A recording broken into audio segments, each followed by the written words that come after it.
Compañero, buen día. A continuación vamos a darle respuesta a la pregunta de cuáles son los obstáculos conceptuales, procedimentales y actitudinales que presentan los estudiantes para lograr un aprendizaje significativo en las ciencias naturales y el papel que cumple la transposición didáctica en dicho rol. Estos obstáculos los podemos agrupar dentro de tres componentes. Un primer componente procedimental donde podemos hablar de errores como una planificación curricular ineficiente, es decir, una planificación curricular que no está respondiendo al contexto que lo requiere el estudiante. Otro podría ser que se siguen implementando todavía las mismas acciones didácticas tradicionales que se venían desde hace 20 años, es decir, que el maestro no se ha apropiado las nuevas tecnologías de la información para dar una clase o para orientarla. Otro de los obstáculos es que los maestros no diseñan aprendizajes significativos en el aula, o estos son poco significativos para los estudiantes. Dentro de los obstáculos conceptuales podemos tener que las ideas previas erróneas existen en los estudiantes, es decir, los estudiantes van al aula con errores temáticos, con errores conceptuales, con ideas que no son las adecuadas o no son las verdaderas. Otro de los errores son los aprendizajes significativos, entre comillas significativos, tienen errores epistemológicamente, o las distintas significaciones entre el maestro y el estudiante debido a su complejidad. Es decir, que cuando el maestro está dictando su clase, el estudiante muchas veces no entiende porque la complejidad del tema es muy grande. Dentro de los obstáculos actitudinales podemos tener la falta de motivación por parte del estudiante, no hay una motivación intrínseca y extrínseca por parte de él.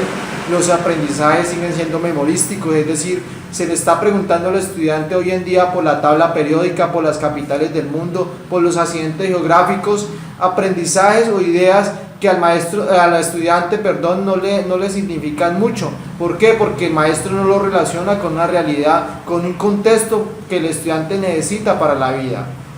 Ahorita, el estudiante, no se está apropiando de este conocimiento porque al estudiante no le llama la atención. Dentro de otros obstáculos podemos tener que las políticas del Ministerio de Educación Nacional no son las adecuadas. Es decir, que las políticas que se vienen implementando son políticas traídas de otros países sin tener en cuenta nuestro contexto escolar. Ahorita, la transposición didáctica juega un papel muy fundamental dentro de estos tres obstáculos.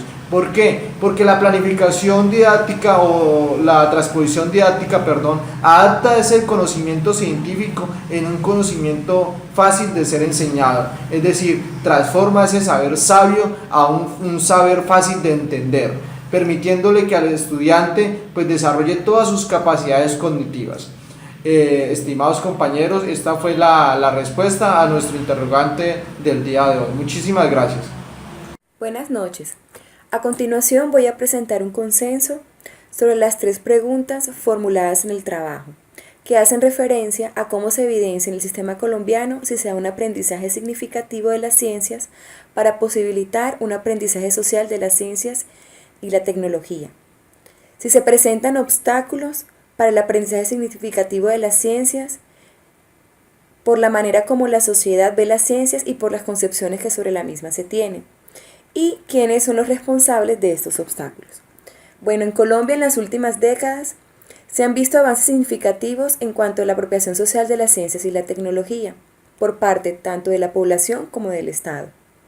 Se reconoce la apropiación social de la ciencia y la tecnología como un proceso social donde convergen diversos actores, entre esos la comunidad científica, los mediadores, los organismos del Estado, la empresa privada y la sociedad civil. El Estado, como primer dinamizador y promotor de dicho proceso, ha fortalecido el ámbito educativo en sus políticas públicas desde la primaria, generando motivación e iniciativas hacia las mismas ciencias y tecnología en estos primeros aprendientes. Por otra parte, la articulación de estos distintos actores permite la democratización de la ciencia y la tecnología observados en distintos programas, en cuya sociedad participa en proyectos sociales o en investigaciones relacionadas con las necesidades de su contexto social. Por lo tanto, esta democratización de la ciencia y la tecnología Facilita que se desarrollen actividades encaminadas a fortalecer procesos investigativos que respondan a los intereses de cada población, como se evidencia en el programa ONDAS, que está orientado a fomentar una cultura ciudadana y democrática de ciencia y tecnología desde la infancia a través de la investigación como estrategia pedagógica. Es ahí, en el aula de clase, donde esa investigación como estrategia pedagógica estimula el aprendizaje significativo. Los estudiantes son los principales gestores del cambio social, al identificarse como sujetos de investigación, que conducen al mejoramiento de su realidad social, desarrollando habilidades investigativas, que fortalecen los procesos de enseñanza-aprendizaje. Este aprendizaje significativo es un modo de aprender y tiene como base fundamental la interrelación de los conocimientos previos con los conocimientos adquiridos. Los estudiantes se enfrentan a estos y lo que permite es que se haya una modificación cognitiva de sus concepciones previamente aprendidas. Asimismo, se evidencia la adquisición de un aprendizaje significativo en los estudiantes. Cordial saludo. Teniendo en cuenta lo que se ha dicho en el video acerca del aprendizaje significativo y la transposición didáctica, se puede concluir que, si bien es cierto, Colombia en las últimas décadas ha avanzado significativamente en abordar políticas pertinentes que conlleven a mejorar la calidad educativa en nuestro país, es de resaltar que, a pesar de ello, aún contamos con falencias significativas en este proceso. Y más aún si lo ponemos en contexto con otros países desarrollados, ¿cierto? Entonces, en este sentido, es fundamental que Colombia comience a ofrecer sus propias políticas educativas, sus propias pedagogías, encaminadas no a un proceso de aprendizaje para el trabajo, como se dice coloquialmente, encaminadas a un proceso donde los niños, niñas, jóvenes, adolescentes y todas aquellas personas que deseen comenzar un proceso educativo se sientan motivados, sientan esa necesidad de adelantar en sus procesos y sus proyectos de vida, ¿cierto? Como dije anteriormente, pensando en un futuro, pensando en un desarrollo, pensando en comenzar procesos nuevos, investigaciones, proyectos, no trabajar para la burguesía, ¿sí?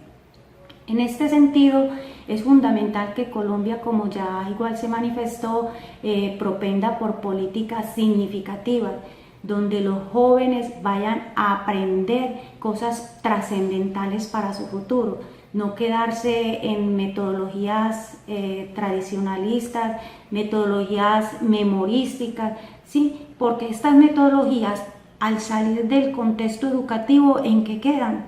Los jóvenes quedan perdidos, salen a la merced de la burguesía, salen a producir, a trabajar para otras personas, más no para sí mismos. Entonces, en ese sentido, es fundamental que la enseñanza, apoyado en las didácticas, encaminen a estos jóvenes a motivarse por la ciencia, por la educación, por la investigación, por la tecnología. Hoy día nos damos cuenta de que, por ejemplo, los jóvenes manejan muy bien la tecnología, pero ¿desde qué contexto lo manejan? Lo manejan desde el contexto de lo que ellos han aprendido empíricamente. Eso por un lado. Por el otro lado, hoy día encontramos docentes que no manejan la didáctica, como ya lo comentó el compañero, no saben prender un computador. Piden ayuda hasta a sus propios alumnos cuando van a hacer una presentación en PowerPoint, en Word, van a presentar un video, valga la redundancia, piden ayuda a sus propios alumnos para que lo orienten en este proceso. Eso es lamentable. En ese sentido, es fundamental que, más que proponer políticas educativas significativas, se eduque a esos docentes para que esa educación que ellos transmitan sea la pertinente. En este sentido, esperamos el video como tal les haya sido pertinente. Para terminar, envío un cordial agradecimiento a los compañeros que hicieron parte de este proceso, la compañera Marlene, César, Stephanie y a la tutora Jenny García por el valioso acompañamiento durante este proceso.